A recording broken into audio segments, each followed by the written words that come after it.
triplets stared at him. Felix looked furious. The middle triplet got up suddenly and stormed out of the office. "What did I say?" asked Chance. Alex and Calix got up to follow Felix. "Wait," said Chance. "I want to help Chastity." The werewolf scurried after the triplets, grabbing up a few teddy bears and a stack of letters. Chance followed the triplet alphas to their parked car. "Felix," Alex called. "I need to talk to our parents," Felix said, getting in the driver's seat. Alex got in the passenger seat, and Calix got in the back. Chance got in next to Calix. Felix sped off, tires screeching.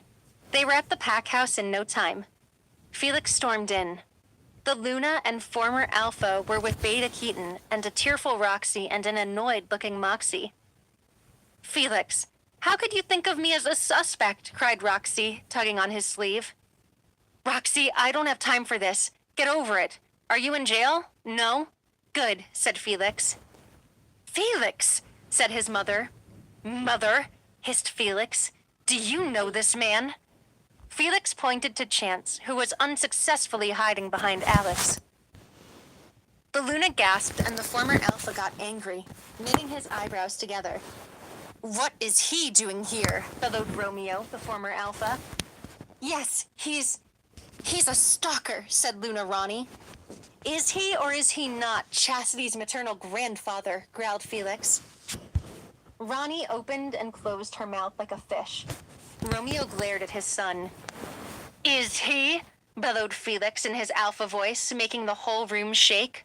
Roxy and Moxie quickly left. Beta Keaton stood up to leave.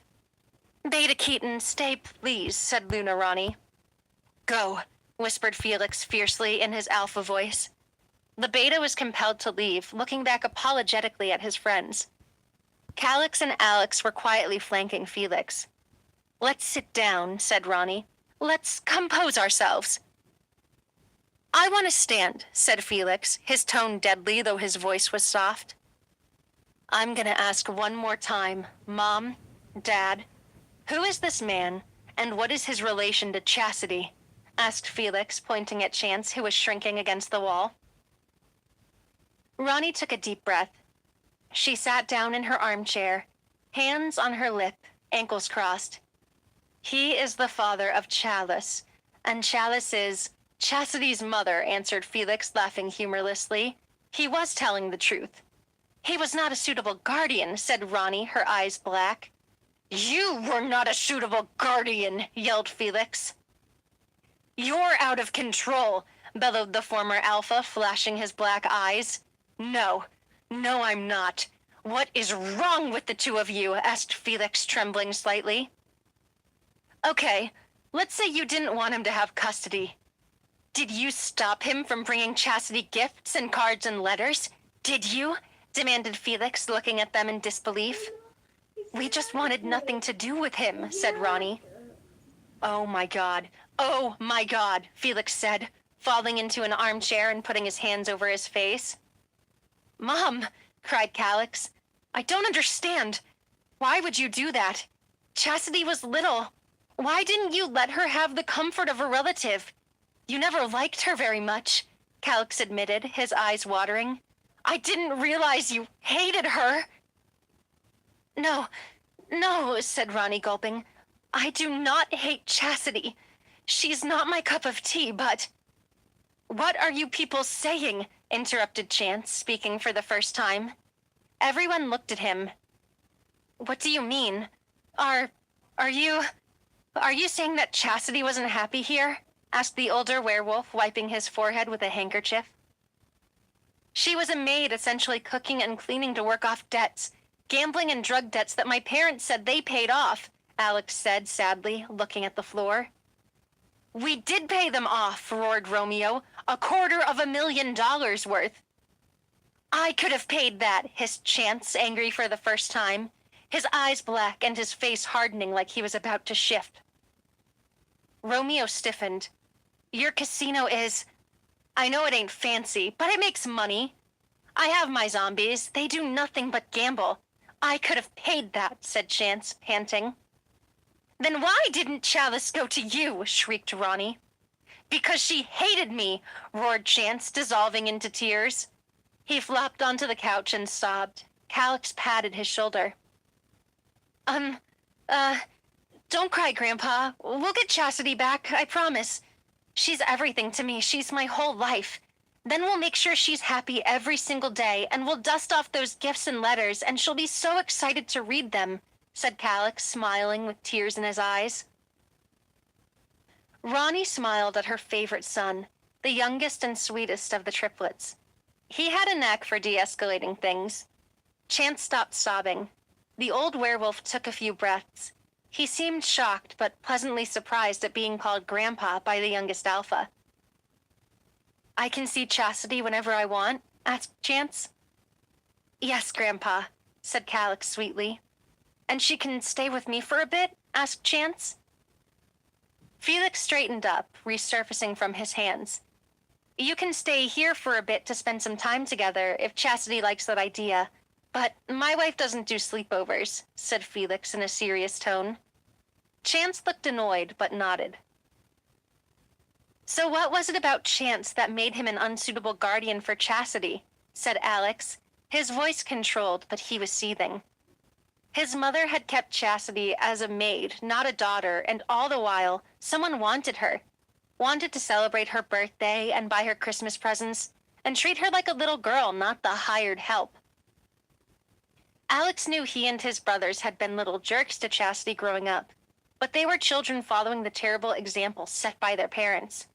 It had been Ronnie and Romeo's responsibility to give Chastity a decent childhood. Ronnie was silent.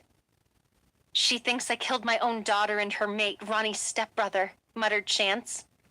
Prove that you didn't, demanded Ronnie. Romeo folded his arms. Prove that you didn't, countered Chance, placing the blame back on them. Ronnie and Romeo sighed. Calix closed his eyes, leaning back on the couch, wanting this argument to be over and wishing he could go cuddle up with his Chastity. He sighed. Chastity's POV. After I yelled at Dante and refused to reveal whether I was pregnant or not, he and the human accomplice left me alone for a while without water and food. Eventually, there was a knock on the door. Please don't rush the door if I open it, okay? I'm trying to help you. Dante is in the next room, and that's the only way to pass to get out. Flush the napkin down the toilet when you're done and hide the cup. The human. What was his name? Maurice. Maurice? I whispered. Yeah, he mumbled. He peeked in, leaving the door ajar. He threw a rolled-up napkin at me. The bundle hit me in the shoulder. It was soft, though, and I was too tired to dodge it. I unwrapped it. A slice of pizza. Water, please, please, please, I began to say. Okay, he said, putting his finger to his lips. He had it already. He passed me the small paper cup. I drank the water in one gulp and looked at him with huge eyes. He took the cup back and shut the door. He returned with a refill. I got him to refill that ridiculously tiny cup 3 more times, so I had 5 tiny cupfuls. That's enough, he warned, eyeing something I couldn't see warily. The pizza will make me thirsty, I said softly. He shrugged. I ate the slice quickly and flushed the napkin. He let me have 2 more cupfuls. You're the best, Maurice, I whispered. I won't let my alphas kill you. I can make them reward you. Let's get out of here. What do you want, money, or... Maurice cackled softly. If you think I can fight Dante and win, you're touched in the head, Luna. I was shocked to be called Luna by him, a human. What do you want from me? I asked curiously. I don't know what the boss wants, he said. Boss is not Dante, I said. Boss is Dante's boss, too. He's everyone's boss, Maurice said. Boss is a werewolf, I said. I don't know, probably, said Maurice. What were these people smoking? You don't know what species your boss is? I asked, my eyebrows raised. Boss is just a voice on the phone, and stuff happens as he dictates. He has so many people working for him. He was angry once with another one of us. I heard him on loudspeaker. He said, Your time with us is up. Your contract has expired. Then, the guy was shot in the head with a sniper, clean, fell down dead. A few minutes of us being in the next room and the body was gone. Guy's room was cleaned up. No trace, said Maurice. I thought about that. So won't he know you're helping me? I asked. He wouldn't be mad about that. He ends every conversation saying, take good care of the Luna. I fed you and gave you water. That's good. Boss will be happy, Maurice said, pleased with himself. Something about his giddy smile reminded me of people who are in cults and how obsessed they became with their cult leader. Will Boss be mad at Dante? I asked. No, said Maurice. But he's being mean to me, I protested. Yeah, but Dante is related to Boss somehow, Maurice said. I nodded. Is Boss a man or a woman? I asked. Boss is Boss, said Maurice. Oh, good grief. Let's assume neither our parents nor Chance killed Chastity's parents, said Alex with a sigh. For the time being. Felix nodded. Calix smiled. The Luna opened her mouth to argue. Alex put his palm up to signal for everyone to calm down. Everyone was silent, looking at the eldest Alpha. We need to work together. We need to find Chastity. No one here is totally blameless, and our focus should be Chastity, said Alex.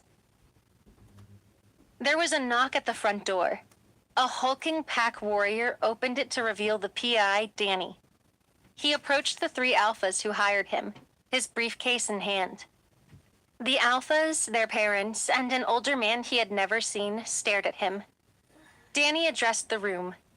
I have a lead in Luna Chastity's case, Alphas.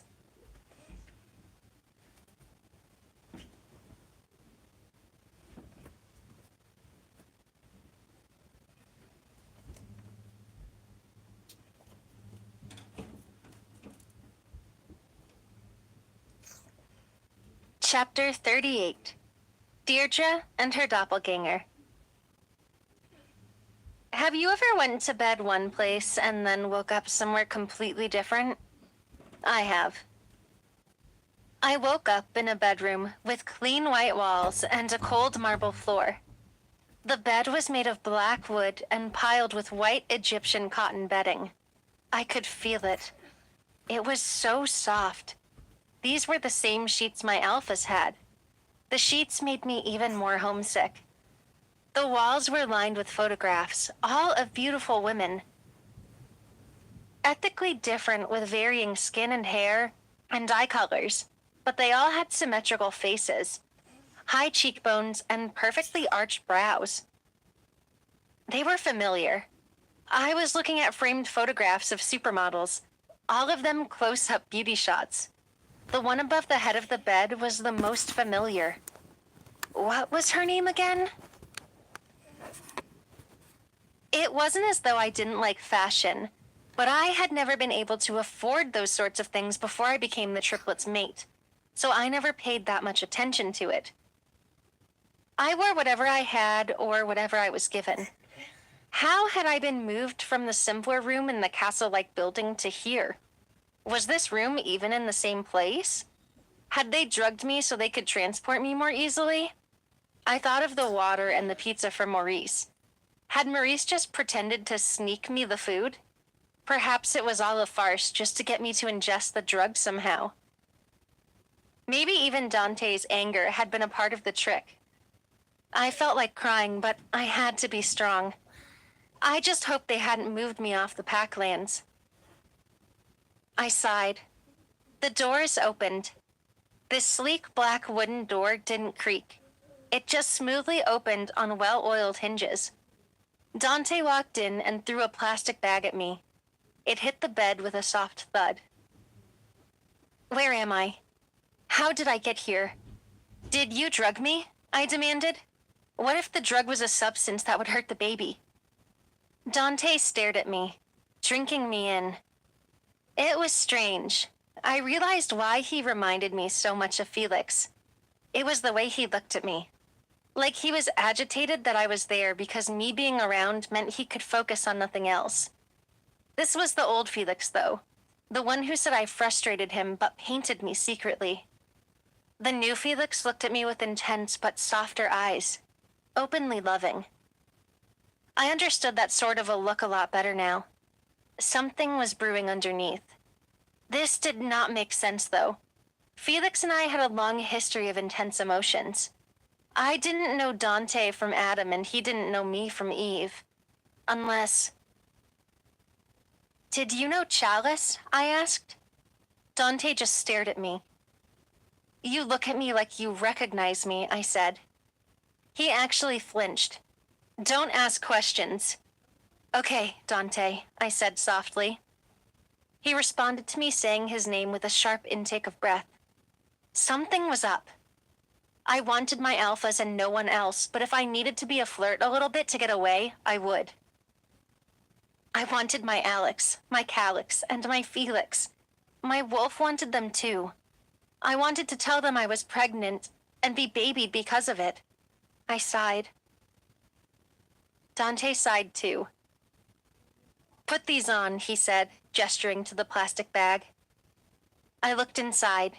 It was a simple white dress, knee-length with short sleeves. I was still in the party dress from the night I was kidnapped. My mascara was smudged all over my eyes and down my cheeks. I could use a shower and a change of clothes. There was underwear in the bag too. Just a simple white cotton bra and panties. The sizes were all correct. Thanks," I said. Dante shrugged. "The bathroom is through that door," he said, gesturing to the only other door beside the exit. "Okay," I said. "There's stuff in there for you to use, like soap, shampoo, conditioner, hair stuff, toothbrush, toothpaste. There's even makeup," Dante said. It was the most he had ever talked around me without scowling. "I know you probably can't tell me what's going on, but will I live to see tomorrow?" I asked, thinking of my baby and nervous about the white dress. Sacrificial? Dante had a tattoo on his ankle that reminded me of the occult. Dante flinched again. "Yes, Chastity. Fuck," he said, annoyed. "Okay," I said sweetly. "Thank you, Dante. I won't hug you to thank you when I'm all gross like this." I watched his reaction carefully. He almost smirked, but then caught himself. Gotcha. Was Dante the boss? Maybe he just wanted me for himself, but that was insane. Felix would kill him without even asking a question first, like he'd done with the other kidnapper. Dante was pretty big. He might be the same size as the triplets, but there were 3 of them and 1 Dante. Dante did have the build of an alpha, though. Was he an alpha? From where? There were many werewolves that were just really physically impressive despite not technically being alphas, betas, or gammas. There were rogues who were physiologically alphas, meaning if they gathered a pack, they could easily be its alpha. But since they were alone, they were called sigmas.